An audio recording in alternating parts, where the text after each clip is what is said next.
Marc-André Sellos, bienvenue sur cette chaîne qui s'appelle Limite. Comment tu vas?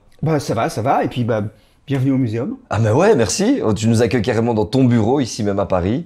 Musée des sciences naturelles. C'est super grand avec des jardins luxuriants. Enfin, je m'attendais pas à tomber sur un truc aussi beau. Vraiment, je suis super honoré que tu me reçois ici. Tu sais que j'ai parlé de toi... Regarde, attention, j'ai parlé de toi à beaucoup de personnes. Et il y en avait quelques-uns comme ça qui sont quand même des éminences dans certains domaines. Je ne donnerai pas les noms, tu les connais, je t'en ai parlé en dehors de la vidéo, qui estiment énormément ton travail. Et quand on s'était rencontrés à Université à Nantes, effectivement, je m'étais déjà informé, mais après j'ai recreusé tout ce qu'il y a derrière. Mais mec, mais tout ce que tu as réalisé...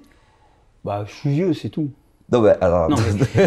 je suis vieux, c'est Et tout. puis c'est mon métier. Tu sais, il y a un truc qui est important, c'est que moi j'ai la chance, j'ai fait l'école normale supérieure, donc j'ai été payé pendant mes études, par les impôts des Français. Bon. Ensuite, je suis devenu chercheur. Moi j'ai la chance d'avoir une sorte de sécurité de l'emploi et d'avoir été payé pour accumuler des données, pour comprendre des choses. Et aujourd'hui, mon devoir, c'est de raconter ça, et pas raconter que ce que j'ai fait. Voilà, ouais. Mais oui, parce que aujourd'hui, ce qui est limitant, c'est pas la genèse des connaissances, c'est leur transfert dans la société, leur prise en main par les citoyens pour leur santé, pour l'industrie, pour l'environnement.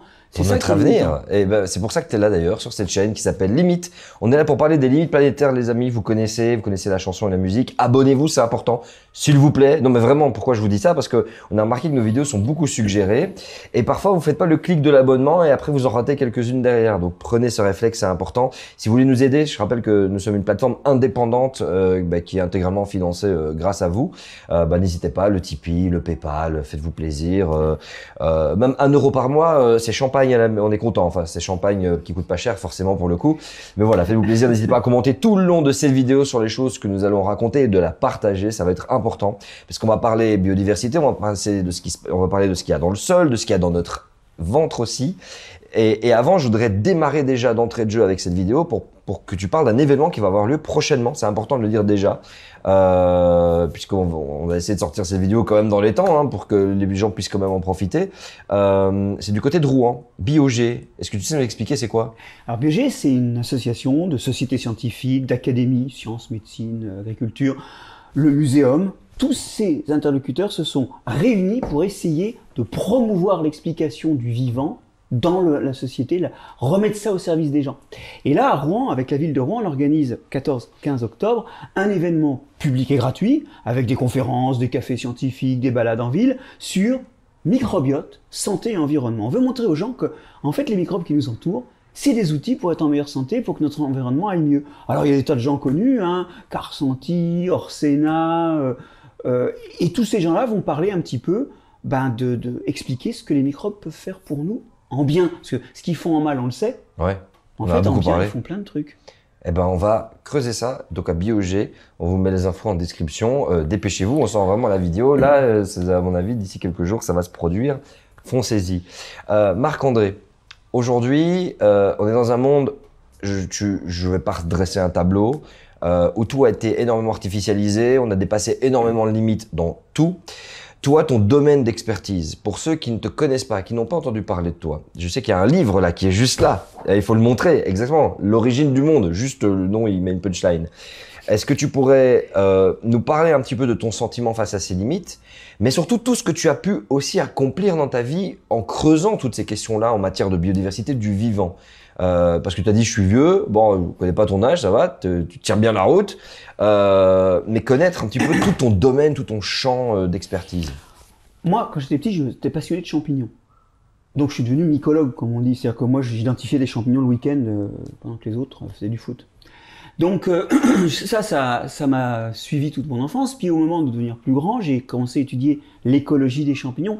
Et puis le fait qu'au jour le jour, ces champignons, c'est des filaments souterrains ou dans les plantes, des filaments invisibles. C'est ça qui, de temps en temps, fait la partie que nous, on voit et qu'on ramasse.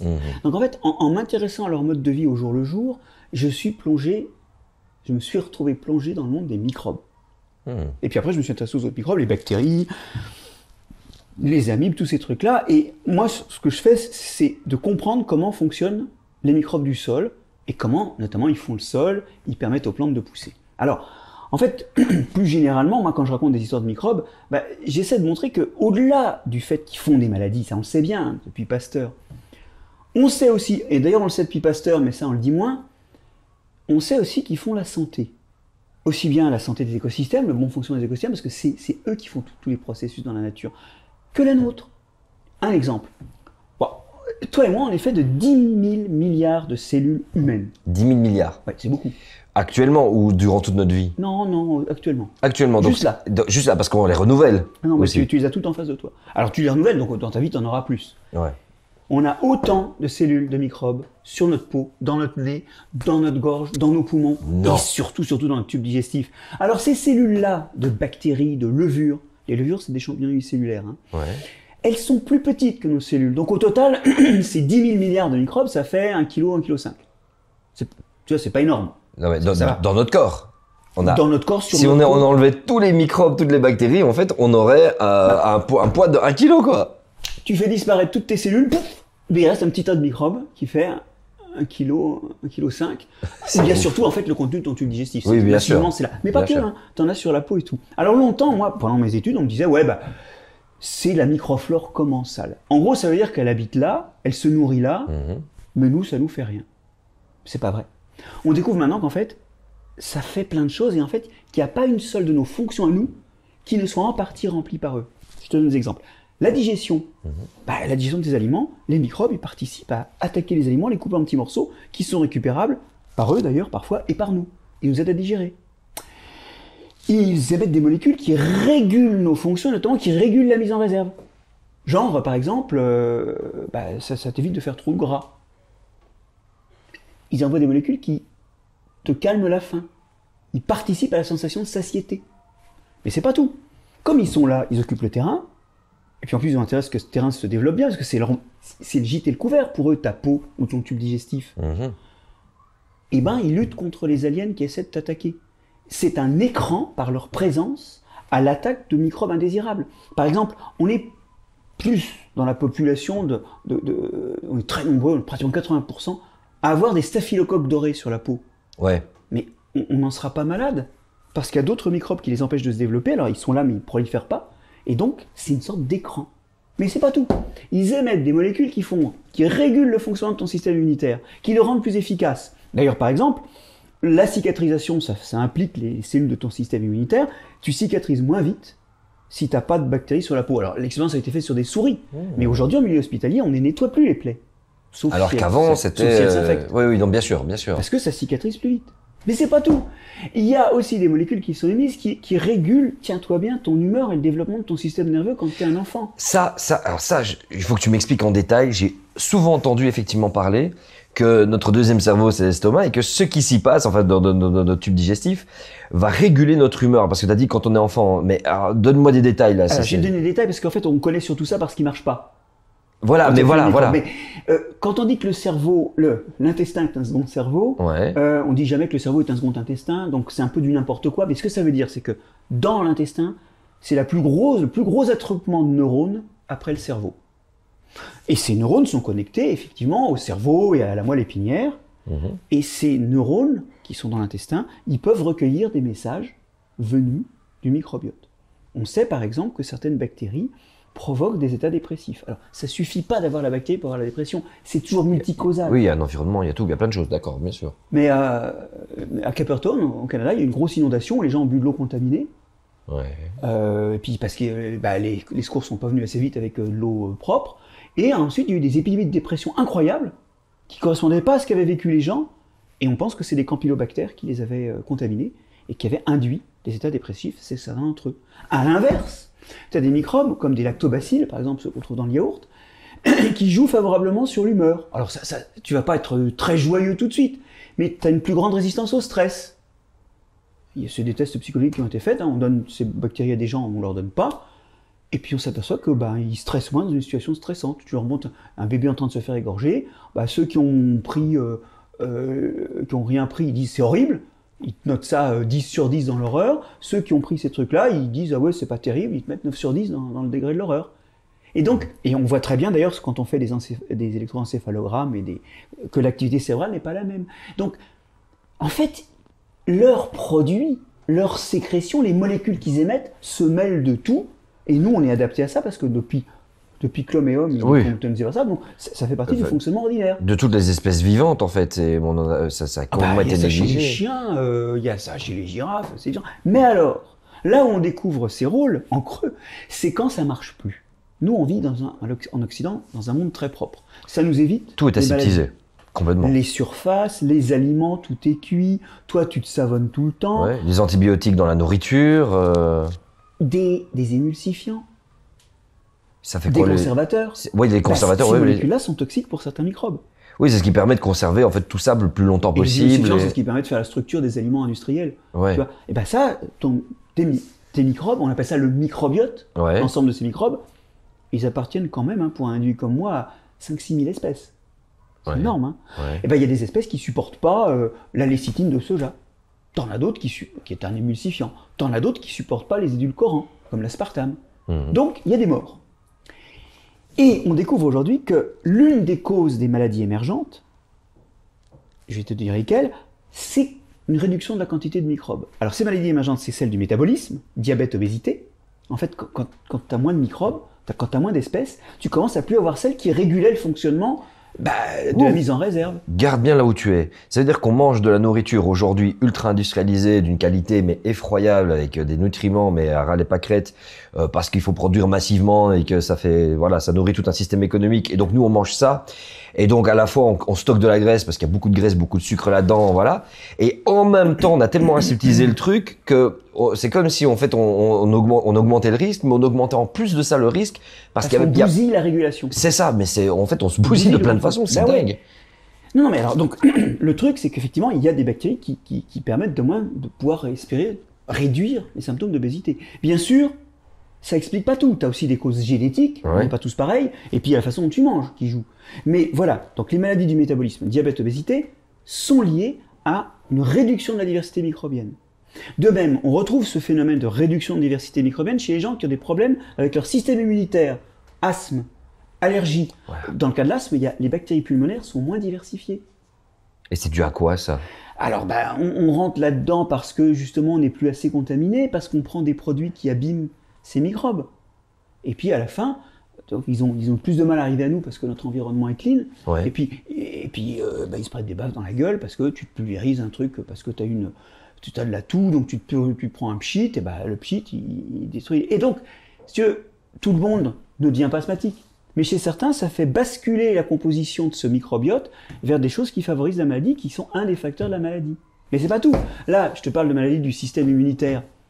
Mais il y a aussi les maladies ou les désordres du système nerveux. Les symptômes d'autisme, le Parkinson, l'Alzheimer. Alzheimer aussi? Ouais, c'est des trucs qui sont liés à des microbiotes qui sont pas standards. Et souvent moins divers. Alors on sait que ça pourrait être une conséquence. Hein. Oui, bien sûr. Mais non, c'est pas une conséquence, parce que quand tu donnes ça à des souris, quand tu donnes un microbiote intestinal, expérimentalement à une souris qui n'a pas de bactéries, que tu as élevé sans bactéries, tu donnes un microbiote de quelqu'un qui est obèse ou quelqu'un qui a des ordres autistiques, et ben ta souris elle se met soit à grossir, soit à communiquer moins avec les autres. Et d'ailleurs, on a, pour toutes les maladies que j'ai citées, toutes, on a au moins une expérience en milieu hospitalier où on a donné des bactéries de quelqu'un qui n'est pas malade à quelqu'un qui a les symptômes. Et on a vu réduire les symptômes. Mais Alors, on c'est doit pas faire des cultures, routinier, hein. on doit faire des cultures de bactéries et les En fait, tu sais, on leur donne des capsules de merde, hein, c'est ça. On leur donne un antibiotique qui nettoie le tube digestif et on leur donne une capsule avec le contenu du tube digestif de quelqu'un d'autre. Et la capsule se délite dans l'intestin et elle délivre. Qui se reproduisent et qui vivent dedans. Elle colonise et les symptômes se réduisent. Alors, un, c'est pas total, et puis deux, ils reviennent. Pourquoi? Parce que quand tu regardes bien, petit à petit, tu rebascules vers la composition anormale. Dû à quoi? Parce qu'en fait, il y a d'autres facteurs. Et ces facteurs-là, ils influent sur ce qui colonise, et tu reviens à la composition normale, et peu de temps après, les symptômes reviennent. Mais après, c'est-à-dire que après la période où il y a eu une accalmie, les symptômes reviennent, mais à la suite du changement de microbiote qui retourne à l'état maladif lui-même. Tu vois le truc? Donc ça veut dire que dans l'ordre, c'est le microbiote qui redérive et les symptômes qui reviennent. C'est une des causes. Donc aujourd'hui... Donc ça, il y a des études. Ah oui. La recherche et tous les projets de recherche ont démontré qu'il y a un impact certain et clair là-dessus. J'aurais dû t'amener un autre bouquin que j'ai écrit qui s'appelle Jamais seul, qui raconte qu'on est toujours accompagné de microbes, et où je décris tout ça. Alors si tu veux, ça veut dire qu'aujourd'hui, un des endroits où la disparition de la biodiversité nous abîme le plus, c'est en nous, c'est dans nous. Parce que finalement, à retirer des espèces, parce qu'on savonne trop la peau, hein, l'eczéma, c'est souvent lié à un microbiote de la peau qui fonctionne plus bien. Des savons, des aliments qui ne conviennent pas, on finit par avoir réduit la diversité, et donc il manque certaines fonctions qui nous accompagnaient. Et chez certains d'entre nous, ça développe ces grandes maladies de la modernité, du métabolisme, du système immunitaire et du système nerveux. C'est fort parce que demain, toutes ces maladies que j'ai citées là, et pour lesquelles on sait que le microbiote est une des causes, pas la cause, mais une des causes, c'est 1 Européen sur 4 qui en sera affecté. C'est une vraie épidémie, ces maladies de la modernité. Elles ne cessent d'augmenter. L'autisme, par exemple, les désordres autistiques, c'est multiplié par 3 en 10 ans. Et le taux de multiplication, c'est une exponentielle. Aux États-Unis, c'est un enfant sur 88. Donc, c'est-à-dire que toutes ces maladies, moi je me suis toujours dit que ça a toujours existé dans l'histoire de l'humanité, forcément, il y a toujours eu des... Bien voilà, mais sauf qu'aujourd'hui, on arrive à montrer que dans notre époque moderne, avec autant, on n'a jamais été aussi nombreux, le nombre est exponentiel et croissant, dû entre autres, oui, c'est plein de facteurs. Une diversité microbienne en nous, une diversité insuffisante. Et ça, si tu veux, on peut comparer la diversité par exemple, du tube digestif des Occidentaux à celui de gens qui vivent en Amazonie. Par exemple, il y a 1,5 à 3 fois moins d'espèces. Waouh! Quand on compare notre plaque dentaire à des plaques dentaires fossiles qu'on retrouve, alors là, parce qu'elles sont grosses, ils se brossaient pas les dents, hein, sur des gens il y a 10-20 000 ans, pardon, 8-10 000 ans, on va dire, on s'aperçoit que c'est pareil, on a ce facteur 1,5 à 3 fois moins de diversité dans notre plaque dentaire. Et de même, quand on étudie, ça a été fait en Amérique du Nord, quand on compare les crottes des Américains avec les crottes fossiles il y a 10 000 ans, et ben on s'aperçoit que c'est le même facteur. Donc vraiment, 1,5 à 3 fois moins de diversité. Donc c'est un des endroits où la biodiversité nous affecte le plus. Et ce qui est incroyable, c'est que ça affecte plein de paramètres. Tiens, revenons sur l'autisme.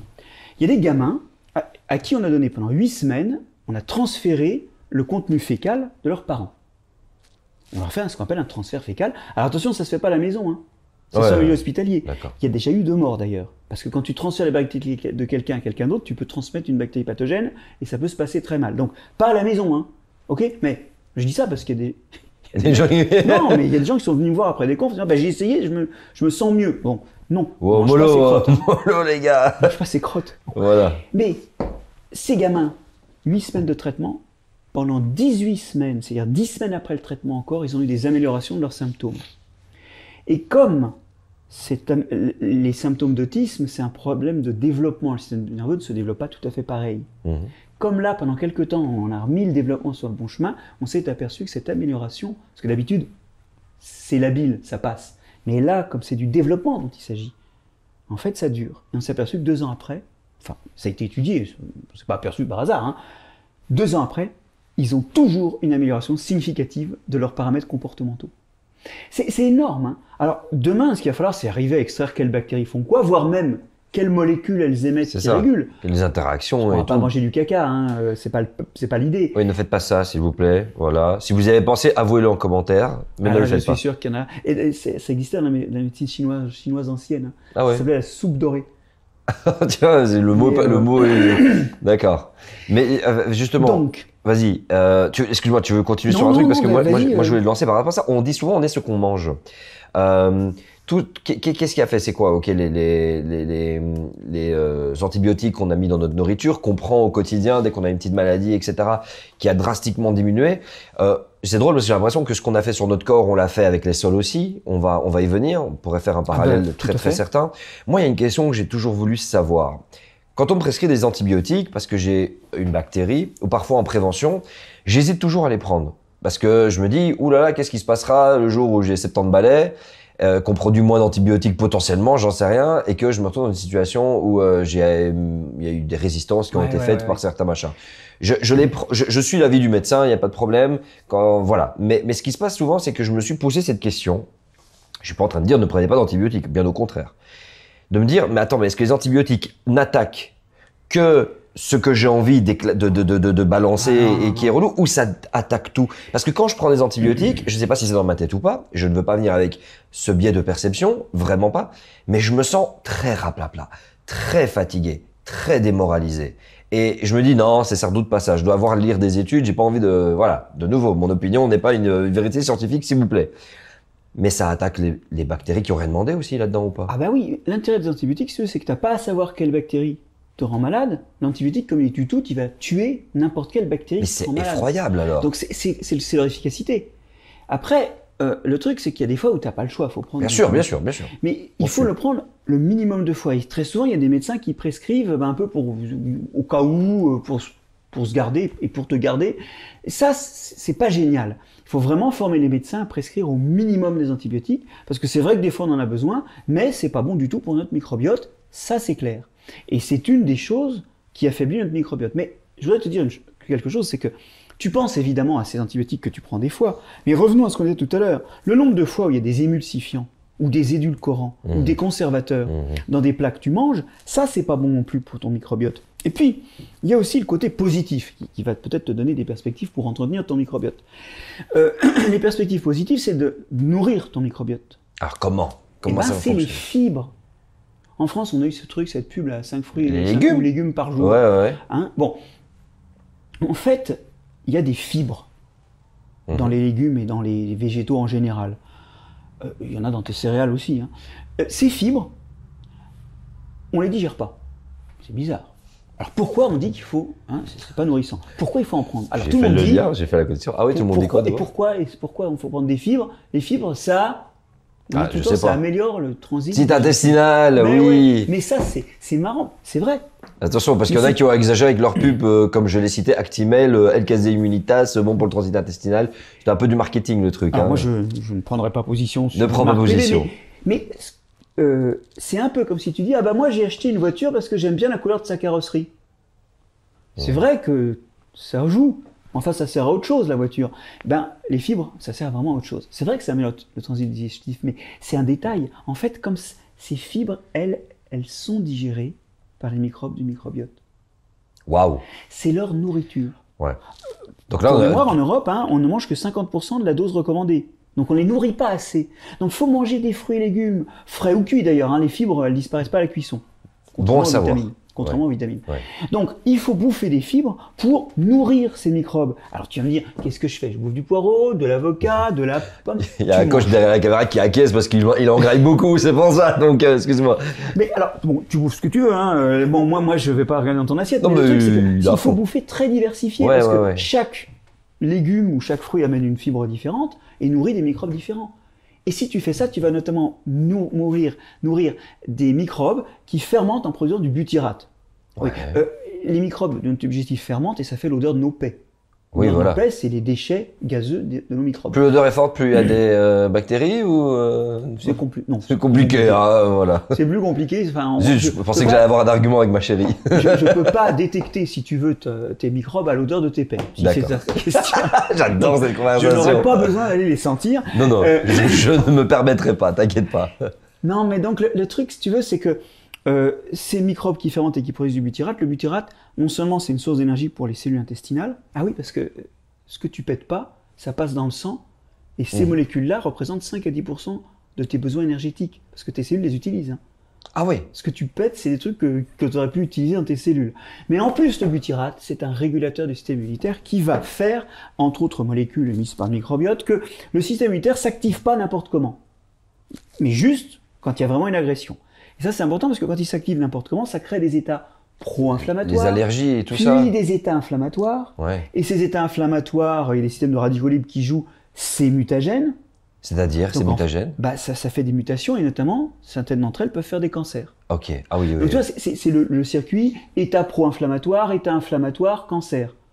C'est pas obligé qu'on fasse le circuit. Mais plus tu régules le système immunitaire, moins tu as d'état inflammatoire pour rien, moins tu as de chances d'avoir de cancer. C'est énorme. J'ai des allergies qui ont surgi du jour au lendemain. Certaines qui disparaissent. Celle du chien, ça a disparu. Je suis super heureux. Chat, pollen, graminées. Dites-nous d'ailleurs quelles sont vos allergies en commentaire.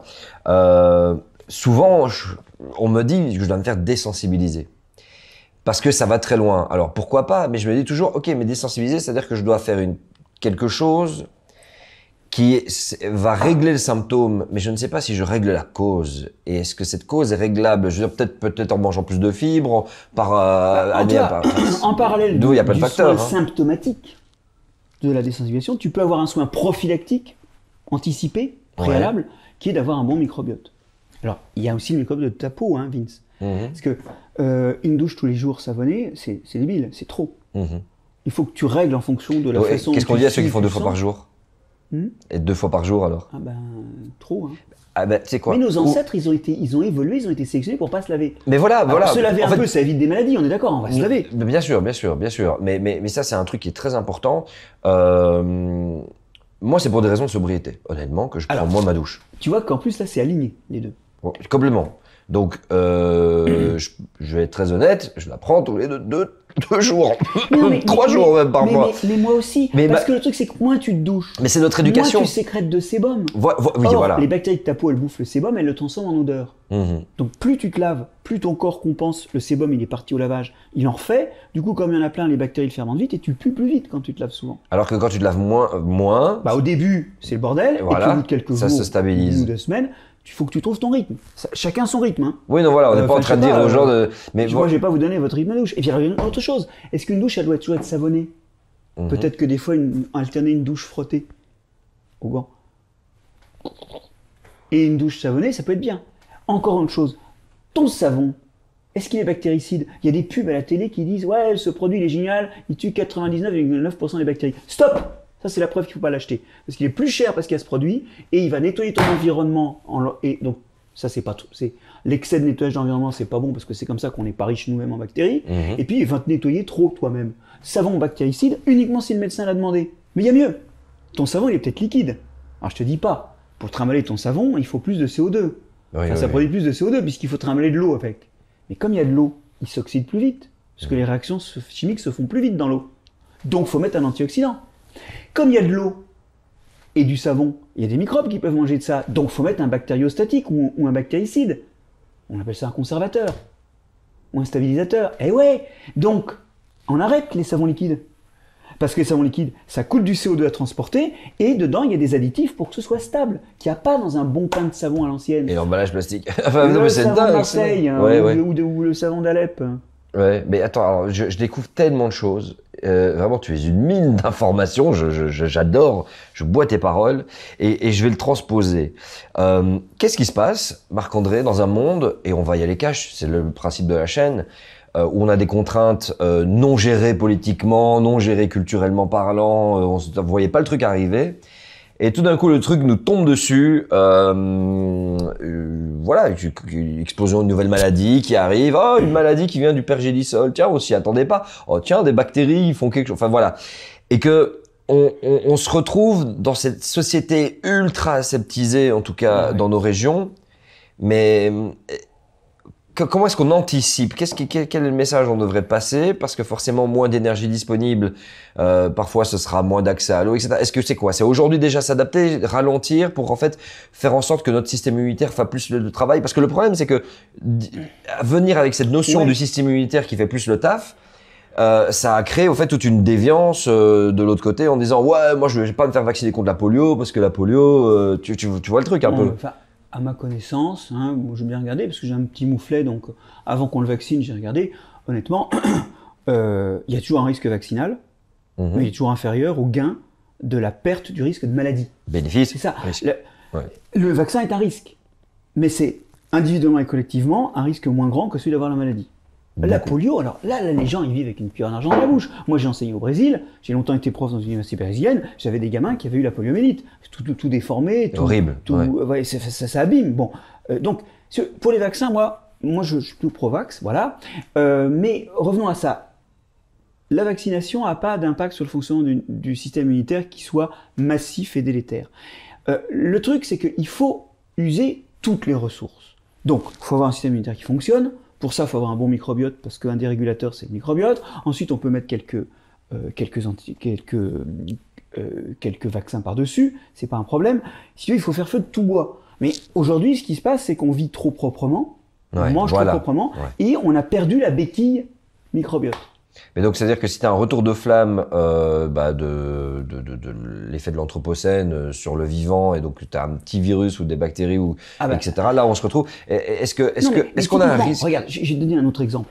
Quand on a eu la Covid, au début, on s'est frotté les mains avec du gel hydroalcoolique. Ouais, ouais. En fait, il n'y a pas de preuve que le virus peut être manuporté, porté par les mains, par la peau. On sait que c'est des aérosols. Et aujourd'hui, les gens ont cessé de porter des masques, qui sont efficaces. Alors, moi, je comprends qu'on ait cessé de porter des masques, c'est pas ça mon problème. Mais il y en a qui continuent à se frotter les mains avec du gel hydroalcoolique. Ça, c'est très mauvais pour le microbiote. Par contre, quand on est dans la période grippe gastro, alors là, la période hivernale grippe gastro, là, c'est manuporté. Donc là, on prend le gel. Voilà. Mais en temps normal, le gel hydroalcoolique, c'est n'importe quoi. Et justement... c'est n'importe quoi pour le microbiote. Voilà, mais justement, tu vois, dans tout cette relation de cause à effet, quand tu regardes aujourd'hui, société aseptisée, etc., moi, il y a un truc qui me fait peur, c'est une ombre de... Oui. On parlait des antibiotiques. J'ai peur, en fait, que tout d'un coup... moi, par exemple, j'ai dû passer à d'autres stades d'antibiotiques à cause de caries à répétition, infection, machin. Et je suis à un stade super élevé. Je me dis, mais après, il va en rester quoi? Je ne sais pas quel nom ça porte, mais que aujourd'hui, est-ce qu'on n'est pas tellement arrivé dans un monde, alors je vais essayer de le vulgariser facilement, enfin qu'on comprenne surtout l'idée et la notion que j'imagine derrière, dans un monde où on est dans le rouge dans tout, qu'on est aussi dans le rouge en termes d'utilisation d'antibiotiques, qui fait que ça va causer plus de morts aujourd'hui, enfin qu'on n'a pas plus à l'échelle mondiale, mais que on risque de, tu vois, ce nombre de morts dû en fait à une adaptation aux antibiotiques pourrait augmenter au fur et à mesure jusqu'à arriver en fait à des points. Déjà, on perd les antibiotiques parce qu'à force de les utiliser, ça sélectionne des bactéries résistantes et on est envahi de bactéries résistantes. Il y a les fameux MDR, alors ça ne veut pas dire mort de rire, hein, mais c'est multi-drug resistant. Ouais. Ces bactéries qui vivent en milieu hospitalier et qui sont résistantes à plein de drogues. Et celles-là, elles tuent plusieurs milliers de patients par an. Parce qu'en fait, on n'a plus d'antibiotiques.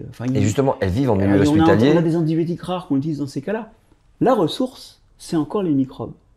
Aujourd'hui, il y a une voie qu'on utilise surtout dans les situations d'urgence pour l'instant, qui est la phagothérapie. Je ne sais pas si tu as entendu parler. Non. Les phages, c'est les virus qui attaquent les bactéries. Et ils sont assez spécifiques, à l'inverse des antibiotiques. Alors, l'histoire, ça a été développé par un Français, Félix Derel, avant les antibiotiques.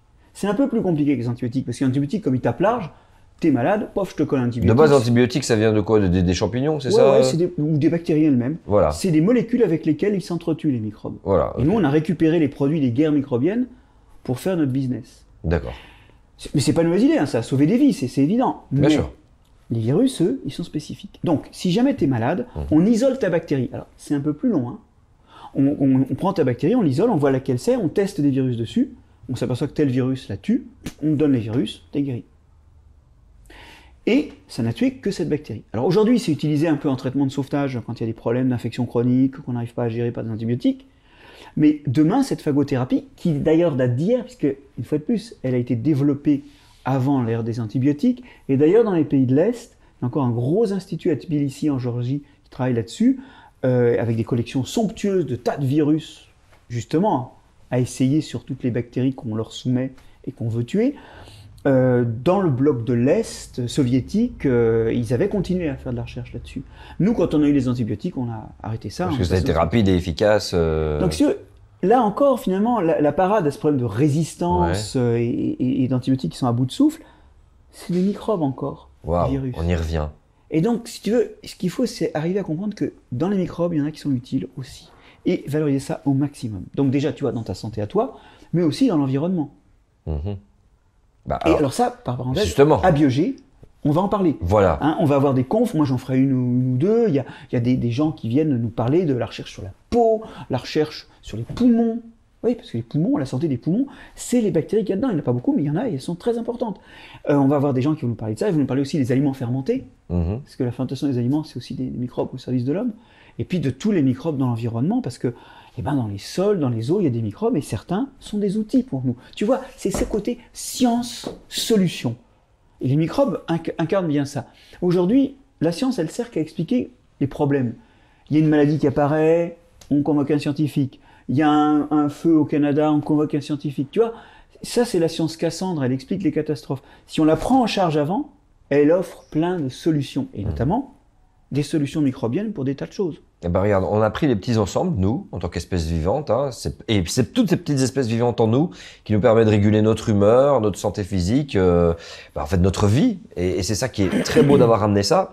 Et puis, on dit toujours qu'un corps humain, c'est un écosystème à lui tout seul, là on en a la preuve, mais qu'on peut reprendre un peu le même modèle avec la planète Terre. La planète Terre est un corps dans lequel il y a toute cette Terre, où les bactéries et les bactéries ont fait les choux gras en fait de toutes les espèces vivantes et qu'elles sont vraiment à la base même en fait de cette transformation de l'alimentation et qu'au final on se retrouve donc avec et je crois que c'est toi qui disais que quand on regarde un paysage on se dit oh waouh c'est beau, c'est la nature, c'est le vivant, mais en fait non, c'est pas le paysage, c'est ce qu'il y a dedans. C'est-à-dire qu'à l'échelle où nous on est, on fait partie des très grosses espèces, des plus grosses espèces. Il y a plus gros que l'homme, hein. Oui, les baleines à bosse, oui, bien sûr, d'accord, il y a les éléphants, oui, ok. Mais il y a surtout beaucoup de plus petits. La taille du vivant moyen sur Terre, c'est un unicellulaire qui fait entre 1 et 10 millièmes de millimètre. C'est la taille C'est ça moyenne. La taille standard. Génial. Tu vois? Un autre monde, quoi. Ouais. De même qu'en moyenne, les humains ont 2 yeux. Oui. Eh ben, le vivant en moyenne, c'est invisible. Et nous, on est dans ces espèces qui, comme les plantes, certains champignons et les autres animaux, hein, on est dans ces espèces qui sont devenues très très grosses en accumulant des cellules, en faisant des tas de cellules. On les disait tout à l'heure, hein, moi, c'est 10 milliards de cellules entassées. Et donc, ce qu'on voit, c'est quelques groupes seulement. Tu sais, je viens de dire, là, les plantes, les champignons, allez, je te rajoute les algues, les animaux, ça fait 4 grands groupes. Et des groupes comme ça dans le monde vivant, il y en a des centaines. Sauf qu'ils sont tous unicellulaires et que tu les connais pas. Voilà. Et ils font tout ce travail, en fait. Ils vivent différemment. Tiens, t'en as par exemple, qui, quand il n'y a pas d'oxygène, c'est des bactéries qui font ça, elles respirent, mais quand il n'y a pas d'oxygène, Elle respire elles quoi? respirent au CO2. Ah oui, donc elle switch en mode... Oui, alors c'est moins efficace, mais quand t'as pas, quand t'as pas le choix. Ça, hein. Et elles font un déchet qui s'appelle le méthane. D'accord. Alors ça, c'est l'origine du méthane sur Terre. C'est ces bactéries dans les sols humides, notamment quand on fait fondre les pergélisols, ça donne une espèce de boue dans laquelle il y a plein de méthane qui sort, c'est une vraie catastrophe. Oui, c'est ça, quand ils font, en fait, toute cette vie va beaucoup plus vite et donc transforme. Tant que c'est en glace, il se passe rien. Et donc le méthane Quand dont on parle fond, de sortir, en fait, c'est pas du méthane coincé dans de la glace, dans un sol. Un peu qui a été piégé, mais il y a surtout celui qui va être produit activement par les bactéries, par les trucs qui reprennent vie dans un milieu où il y a plein d'eau, puisque c'était de la glace avant, c'était du sol glacé. Et donc elles font du méthane. Mais, alors là tu vas me dire, quelle catastrophe, il faudrait qu'on les élimine celles-là. Non mais attends, dans les méthaniseurs, qu'est-ce qui se passe? Tu mets ta matière organique à l'abri de l'air, tu as des bactéries qui font du méthane qui se développent. Ouais. Quand on a des méthaniseurs, quand on fait du méthane à partir de la biomasse, comme on fait beaucoup maintenant, en fait c'est les bactéries qui le font. Tu vois? Donc en fait, ces bactéries qui font du méthane, c'est celles qu'on utilise quand on produit du biogaz. Comment ça se passe quand on tue les sols pour les insectes, etc. et forcément aussi les bactéries avec tellement, enfin notre agriculture traditionnelle? Alors, c'est un gros sujet, ça. Tu sais qu'en France, 98% des sols, même forestiers, sont pollués par les pesticides. Même forestiers. Et donc, ces pesticides tuent pas toutes les espèces vivantes des sols. Il y en a des milliers dans les sols. 1 gramme de sol, c'est plusieurs milliers d'espèces de bactéries, un bon millier d'espèces de champignons, des centaines d'espèces d'amibes, des petites algues unicellulaires, 1 gramme de sol. 1 gramme de sol, oui. Des milliers d'espèces de champignons. Ah waouh, 1 millier d'espèces de champignons, en gros, et plusieurs milliers d'espèces de bactéries. Mais oui, et pour eux, 1 gramme de sol, c'est, t'imagines, Paris et la banlieue parisienne avec des immeubles de 600 étages. Ok. Tu peux en mettre des Marc-André. Ah pour eux, c'est moi, dans Paris, le bassin parisien, avec des immeubles de 500 étages. C'est ça, c'est le problème d'échelle. Donc il y a de la place pour en mettre plein. Et ils font plein de choses dans ces sols. Sauf que, quand on met des pesticides, il y en a qui ne supportent pas. Typiquement, il y a des champignons qui ne supportent pas le glyphosate, par exemple. Alors même que c'est pas fait pour les tuer, hein. C'est un herbicide. Mais c'est dommage. Effet secondaire, boum. Bah oui, ça les nique. Quand tu mets des engrais minéraux, tu changes complètement la donne. Donc, il y a des espèces qui ne survivent pas. Quand tu laboures, tu déchires les filaments de champignons. Quand tu... le fameux mycélium, ça. Oui, les réseaux de filaments microscopiques dont je parlais au tout début, qui forment la vie quotidienne du champignon. Donc, en fait, nos pratiques agricoles, elles vont réduire la diversité. Alors, attention, il y a peu d'espèces qui disparaissent. Simplement, elles deviennent rares. Ça diminue en nombre. Alors c'est pas bien parce que quand tu as moins d'individus, tu perds la diversité génétique. Ouais. Mais dans nos sols, il n'y a pas vraiment d'extinction. Et donc le verre est à moitié vide, la vie s'écroule dans nos sols, ils sont pas morts. Ça c'est faux. Mais nos sols agricoles, la vie s'écroule dedans. Mais le verre est à moitié plein, c'est que toutes les espèces sont encore là. Et d'ailleurs, quand maintenant on adopte des agricultures de type régénératif, qui vont favoriser tous ces microbes, en ne labourant plus, en amenant de la matière organique, parce que c'est ça que mangent certains de ces microbes, et en mettant tout le temps des plantes dessus, parce que d'autres qui sont associés aux plantes, bah, ils ont besoin qu'il y ait des racines. Quand tu fais ces trois choses-là, dans les agricultures régénératives, ton sol redevient vivant et il se décompacte lui-même, et il est plein de matière organique qui retient l'eau en 2 à 5 ans. Donc ça, c'est un des endroits où la biodiversité, on ne l'a pas abîmée au point que ce soit irrémédiable. Il faut le dire, hein. Bah, comme dans notre organisme. Mais c'est très important de le dire. Bien sûr. Tu peux refaire ton microbiote. Les microbiotes des sols, c'est des belles au bois dormant. Ils attendent des baisers. Alors, la belle au bois dormant, c'est simple. Hein. Si jamais tu vas réveiller Vince, la belle au bois dormant, je te rappelle, tu ne fous pas des coups de charrue. Ouais, de préférence. D'accord. Deuxièmement, elle a dormi depuis longtemps, tu l'amènes à manger. Voilà. C'est la matière organique. Ouais. Et puis, pour être sympatoche, tu lui amènes des fleurs. C'est planter des plantes toujours sur le sol. Voilà. Le sol est une belle au bois dormant, pas de coup de lame de métal, des fleurs, de la bouffe. J'ai été dans un projet en agroécologie, j'avais visité une ferme qui effectivement a montré un truc juste qui permet de faire rentrer de l'air, et c'est tout. Il faut voilà, pas ça, tu as le droit. Ouais. Tu vois, faire un trou, c'est comme si c'était un passage de vers de terre ou une racine qui grossissait. Voilà, ouais. Faire un trou, écarter un peu, la vie du sol est adaptée à ça. Ouais. Le labour, c'est autre chose. Il y a des mouvements cisaillants, il y a des séparations de blocs. Et donc faire ça demande... Ça, la vie du sol, il n'est pas habitué. Donc ça demande de la mettre sous perfusion avec toutes nos industries chimiques. Quand tu n'as plus les microbes qui protègent les racines des plantes, tu as plus de maladies, il te faut plus de pesticides. Quand tu n'as plus... Moi, je travaille sur des champignons qui sont associés aux racines des plantes et qui, en échange d'un peu de sucre, vont faire les courses. Ils vont chercher l'azote, le phosphate, l'eau. Ces champignons, c'est par exemple la truffe pour le chêne. Ouais. Les cèpes et les girolles pour les arbres forestiers. Ces champignons-là, si tu veux, quand tu mets des engrais minéraux, bah, la plante, elle ne les paye plus à aller faire les courses. Elle a tout ce qu'il lui faut. Donc, elle se découple de ça. Mais oui, mais ils ont aussi un rôle protecteur pour la racine. Oui, exactement comme les microbes de ton microbiote. Hein. Bah, tu perds le rôle protecteur, donc ta plante est plus souvent malade. Donc, les engrais l'aident à pousser, mais elle congédie les champignons, et donc elle devient dépendante des engrais et de plus de pesticides. Waouh. Et donc, en plus, tu te retrouves dans une réaction en chaîne. Tu laboures, tu fous en l'air les filaments. Et donc, tous les ans, tes champignons doivent regermer à partir de spores qui ont survécu dans le sol. Ah oui, mais attention, tu réduis pratiquement d'un facteur 10 le nombre de spores viables si tu as utilisé du glyphosate. Donc tu vois, c'est le bordel. Et tu finis par avoir complètement artificialisé ton système, tu es complètement dépendant maintenant des engrais et des pesticides. Alors, entendons-nous, cette agriculture, elle a une vertu, hein, c'est qu'elle nous a résolu le problème initial qui était le problème de la quantité. Il faut quand même pas cracher dans la soupe, bien justement, sûr. Parce qu'on a de la soupe. Par la révolution verte. Bah oui, et puis même, enfin, par rapport au 19e où il y avait une famine tous les 5 à 10 ans, c'est fini ces conneries. Donc ça, il faut quand même dire, le cahier des charges était quantitatif. Ah, avec un prix. Mais maintenant, on sent bien que ça peut pas durer et on voudrait introduire un cahier des charges qualitatif. C'est shiftable ? En combien de temps on peut tout changer ? Mais il faut changer les consommateurs. C'est ça le facteur limitant.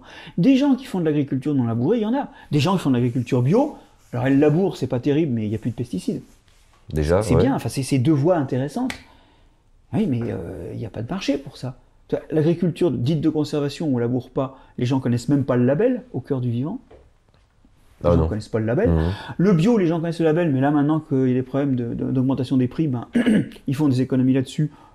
Dans mon pays, en France, ça baisse de 10% par an. La contraction en année courante du marché du bio, c'est catastrophique. Donc, si tu veux, moi je pense que le facteur limitant, il ne faut pas taper sur les agriculteurs. Hein. Non, bien sûr. Ce qui se vend. Oui, et puis surtout pieds et mains liés par une forme d'industrie aussi. Hein. Ouais. Alors, ils sont coupables de ne pas aider au changement d'une certaine façon, mais n'oublions pas que nous, en tant que consommateurs, tu sais, je dis souvent qu'on a deux atouts dans la main. Ben, je ne les ai pas ici.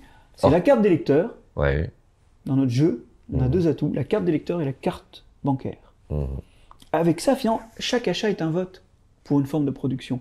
Donc moi, ce qui me paraît, et c'est là que je veux vraiment, et c'est ce qu'on va faire à Rouen avec Biogé, c'est remettre les pendules à l'heure, remettre les gens en face des données pour qu'ils réalisent les choses, leur donner l'information, parce que c'est les gens qui peuvent changer le monde, tu vois, par leurs habitudes de consommation.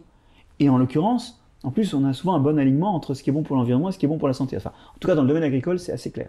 Mais donc, shifté par le fait que les consommateurs décident eux-mêmes de se dire, bon tu sais quoi, je quitte cette forme d'alimentation agro-industrielle. Quitte à dire aussi, je subventionne. Oui, voilà, c'est ça. Je te rappelle que la PAC, dans ton pays comme dans le mien, hein, c'est 117 € par habitant d'Europe, nourrisson compris, par an.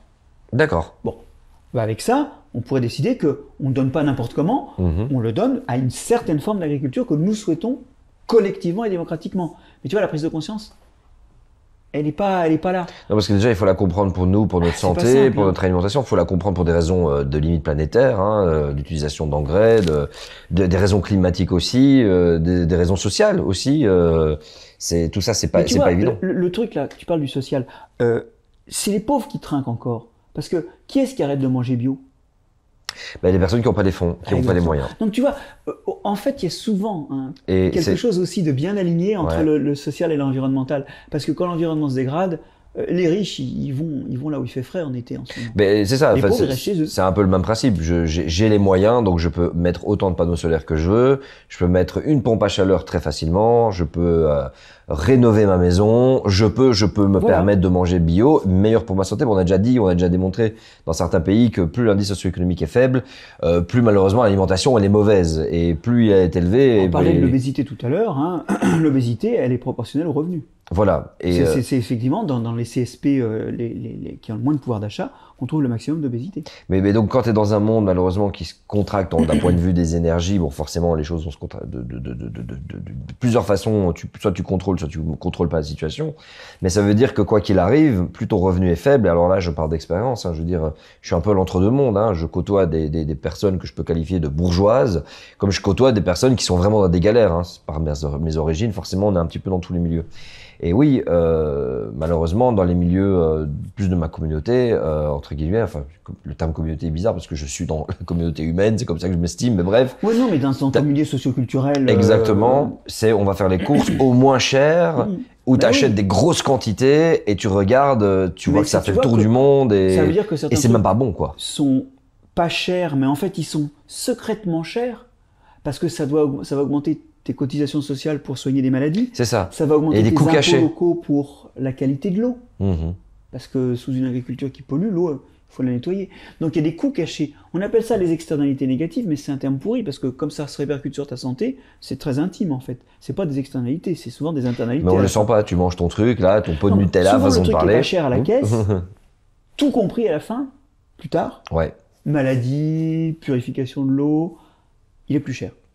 Et c'est pour ça qu'il y a une petite fille qui est dans une émission qu'on a en France, là, les petits bateaux. Ouais. C'est des enfants qui posent des questions à des spécialistes. Il y a une petite fille qui demandait pourquoi, si le bio est bon pour la santé, il est plus cher. Il n'est pas plus cher. Sauf que le conventionnel, le produit des agricultures conventionnelles, tu finis de le payer avec tes impôts et tes cotisations sociales. Mais à la caisse, tu payes moins cher. Et ça, c'est là qu'il faudrait une volonté collective pour qu'on subventionne le bio pour qu'il ne soit pas plus cher et qu'éventuellement on taxe le non bio. Mais dans un deuxième temps, tu vois, laisser le temps de développer une production, puis ensuite... Est-ce qu'il est possible laisser le temps aux agriculteurs de s'adapter. Voilà, c'est ça qui est long. Les agriculteurs font les conneries. Il faut les aider à faire différemment si on veut qu'ils fassent. Oui, voilà, il faut qu'ils aient de l'aide, il faut qu'il y ait de l'investissement derrière, et ça prend du temps, il y a le changement culturel, il faut apprendre, et je te rappelle donc 117 € par an hein, que tu payes. Oui, voilà. Mais alors, je me pose la question de cette transition, c'est-à-dire que j'adore partir dans des exercices de pensée comme ça. Vas-y. Notre industrie, elle est basée sur du fossile. Tu me suis? Que ce soit les engrais, que ce soit le transport, la transformation, jusque dans tes rayons, etc. Entièrement fossile. Il y a le bio qui se repose aussi sur du fossile, en quelque sorte. Mais tu travailles, tu fais les choses très différemment, sur plusieurs points.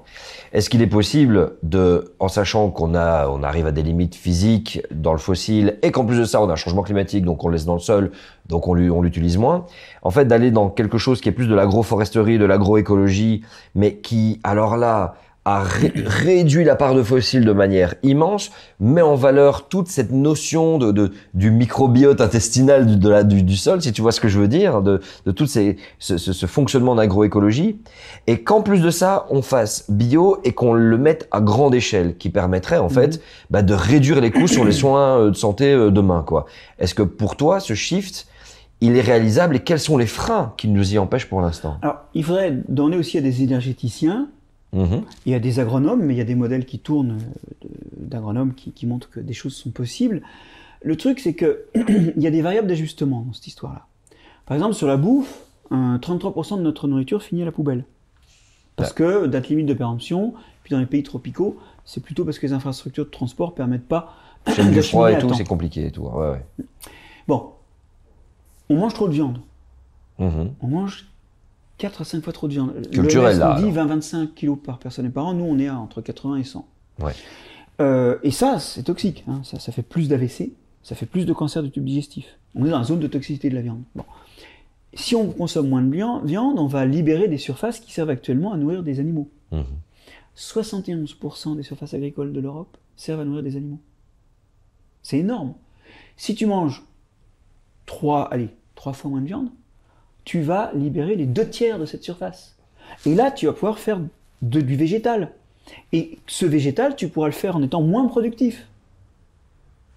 Tu pourras même aussi avoir des surfaces où tu feras du végétal qui pousse comme un dingue, que tu mettras ensuite dans des méthaniseurs pour faire du méthane, ou que tu brûleras tout simplement dans des chaudières pour faire de l'énergie.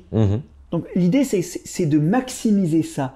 Je dis pas qu'on y arrivera complètement, tu vois, je dis pas qu'on se passera complètement des engrais minéraux.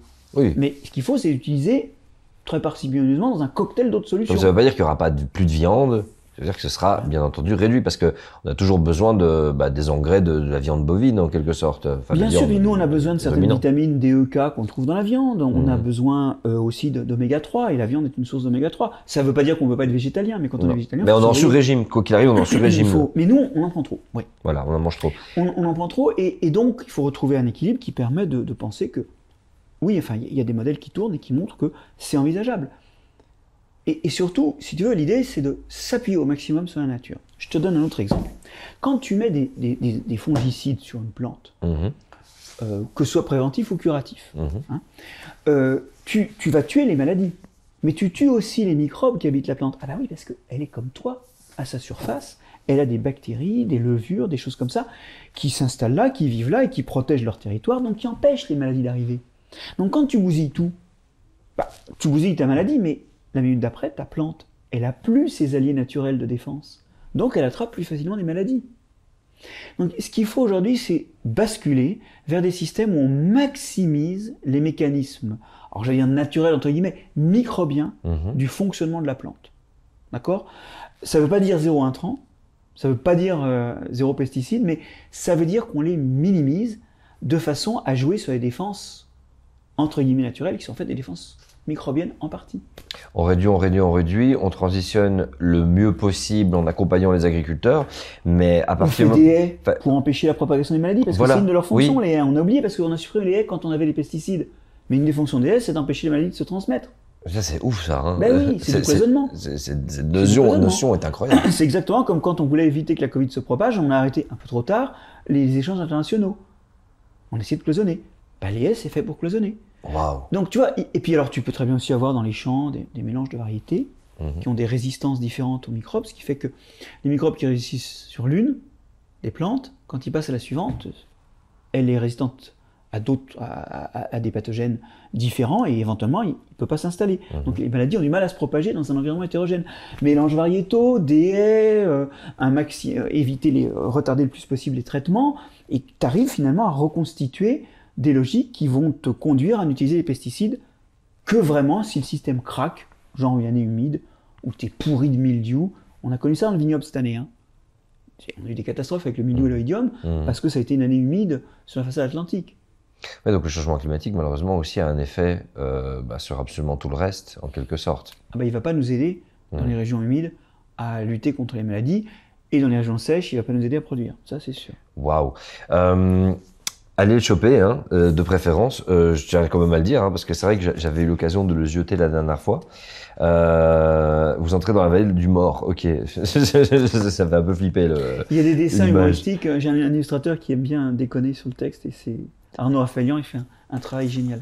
Et Biogé, n'oubliez pas, le 14 et 15 octobre. Si vous voyez ça plus tard, c'est pas très grave. C'est en ligne aussi, ce sera sur le site de Biogé, vous pourrez suivre nos ébats et débats.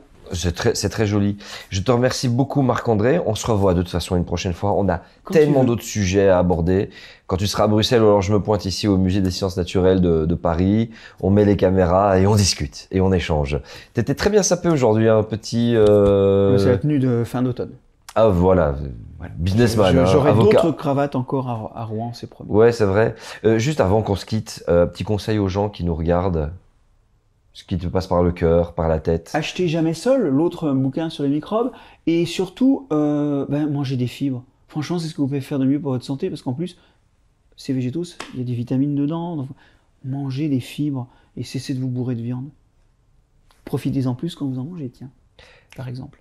Ça, c'est une technique. J'ai pas arrêté la viande, je l'ai drastiquement Eh oui, réduite, voilà. mais je te jure que quand je pète ce burger là, ça me fait un de ces... Oh, je suis là, oh mon Dieu, oh, c'est tellement bon. Un peu quand ils reviennent de koh-Lanta, tu vois, quand ils partent, ils goûtent, oh, c'est tellement bon. Et ben c'est ça, reprofiter de ces choses qui Oui. devenaient banales, qui sont devenues banales. Oui, oui, c'est ça. Retrouver le goût des choses avec une forme de parcimonie, sans excès, mais avec jouissance. Oui. Waouh. Abonnez-vous, likez, commentez, partagez cette vidéo et à très bientôt sur Limite. Merci Marc-André. Bye bye. À bientôt.